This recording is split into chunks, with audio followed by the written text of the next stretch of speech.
प्रिय दर्शकों, आज मैं आपको आंवला के बारे में बताने जा रहा हूं कि हम आंवला का अचार नेचुरल अवस्था में कैसे डालते हैं और हमारे लिए या अचार ही नहीं बल्कि एक औषधि के रूप में भी कैसे काम करता है। ये लिए हुए हैं मैंने आंवले। अब मैं इनको जो है वो थोड़ा थोड़ा करके साफ़ पानी के इस पेन में डालूँगा और फिर इनको जो है स्टीर करके जो है वो साफ़ कर लूँगा। तत्पश्चात इसे मैं जो है थोड़े खौलते हुए गर्म पानी में डालूँगा। अब मैंने इन आंवलों को जो है वो साफ़ पानी से धो लिया है। अब इनको मैं थोड़ा थोड़ा करके दूसरी कढ़ाई में मैंने जो पानी डाला हुआ है, अब ये खौल रहा है, तो इसमें मैं आवश्यकता अनुसार जितने आंवले मुझे अचार बनाने के लिए चाहिए उतने मैं यहाँ पर ये डाल दूँगा और इनको कोई ज़्यादा देर तक इस गर्म पानी में नहीं रखना है। मात्र 1 मिनट तक के लिए ही इस खौलते पानी में रखना है। अब ये आंवले जो हैं वो हमारे, जिनको हमने लगभग 2-3 मिनट तक उबाल दिया, क्योंकि हमने इनको अभी अचार डाल करके हाल ही में खाना है, तो इसलिए हम इसको जल्दी तैयार करेंगे। इसलिए इनको जो है वो गर्म गर्म पानी में जो है वो कुछ तैयार किया गया है। अब जैसे जो है वो ये इतने ही उबालने हैं जैसे थोड़ा सा प्रेस हो जाएं। अब इसको हम चलने से जो है वो निकाल करके अब यहाँ पर दूसरे में इसमें डालेंगे, ताकि इनमें जो पानी है वो निकल जाए।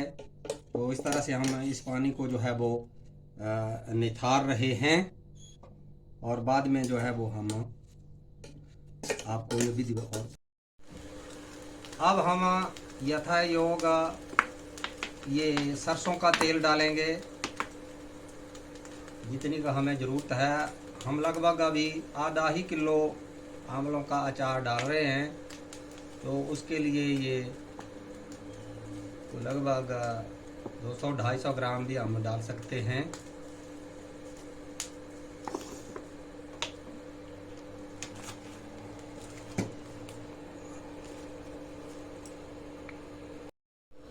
अब ये कढ़ाई में हमारा तेल जो है वो गर्म हो चुका है।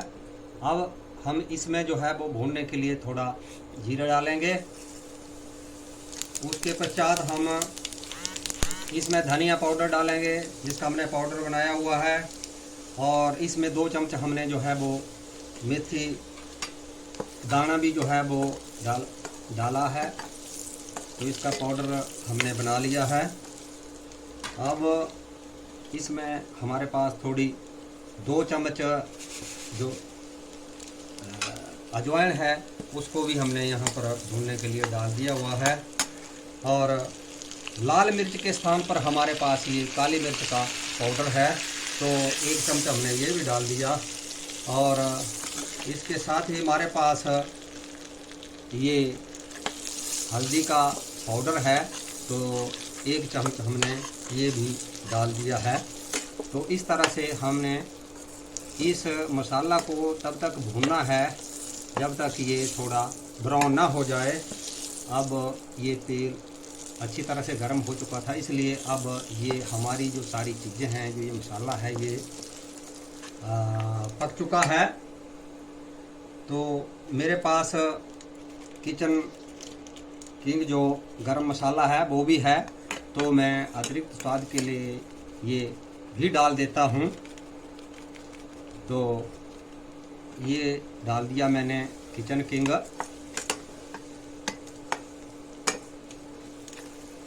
इसके पश्चात अब मैं लगभग आधा किलो ये आंवले जो है वो इसमें डालूंगा। अब ये सूख गए हैं आंवले, इसको ज़्यादा फ्राई भी नहीं करना है। इसको हमने नेचुरल अवस्था में ही तैयार करना है। फ्राई करके इन आंवलों की जो तासीर है वो कुछ गड़बड़ हो जाएगी। इसमें जो नेचुरल गुण हैं वो सही मेंटेन नहीं रहेंगे।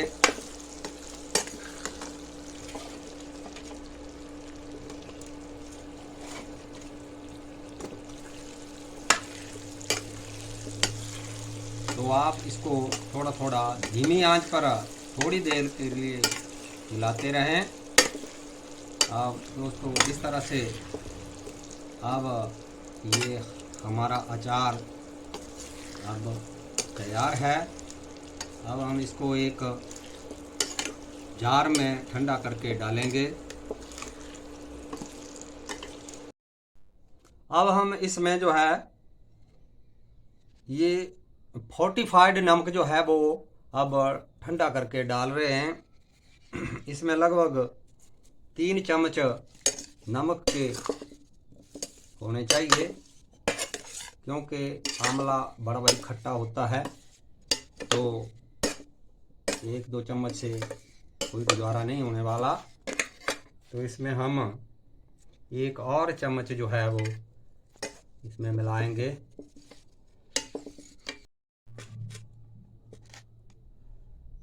तो मैं आपको जो है वो ये जो मैंने चार बनाया इन आंवलों से, तो इन आंवलों में विटामिन सी जो तत्व है वो प्रमुख तत्व है।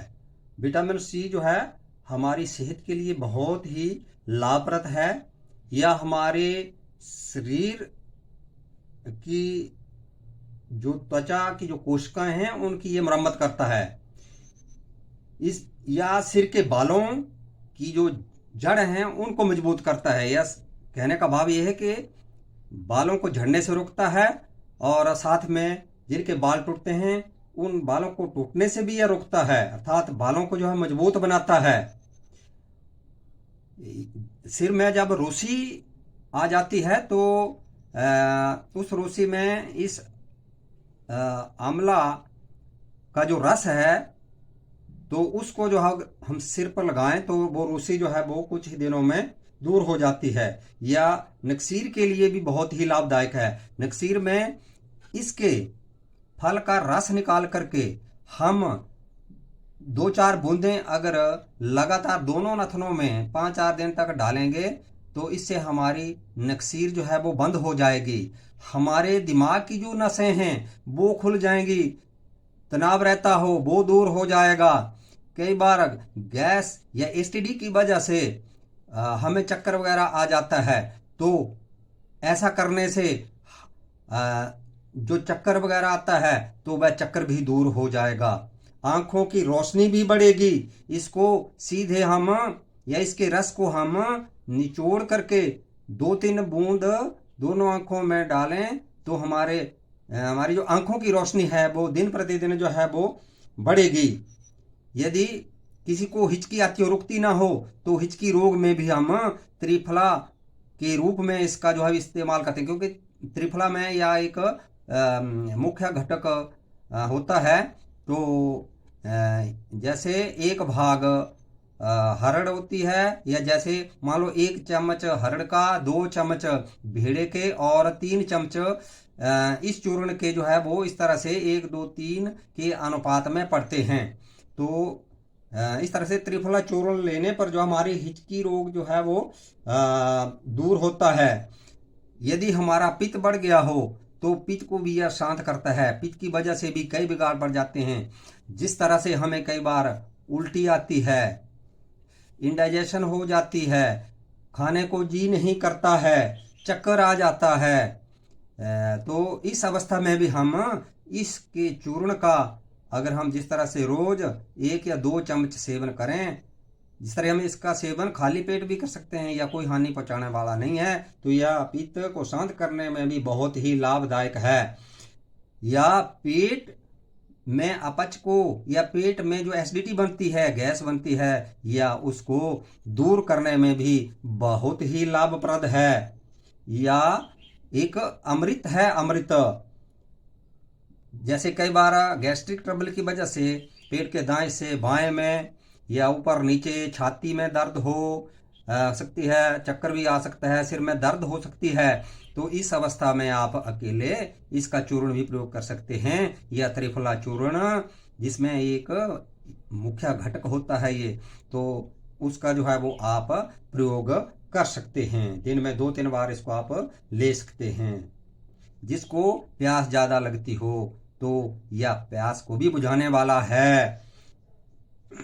जैसे हमारे शरीर में आजकल के कुछ विषाक्त तत्व भी चले जाते हैं। जैसे अब दालें आदि भी पैदा होती हैं जिनको हम दुकान से लाते हैं, तो उनमें भी खाद आदि का प्रयोग होता है। दूसरा छिड़काव हो रहा है तो उसका असर भी इन दालों में आ जाता है।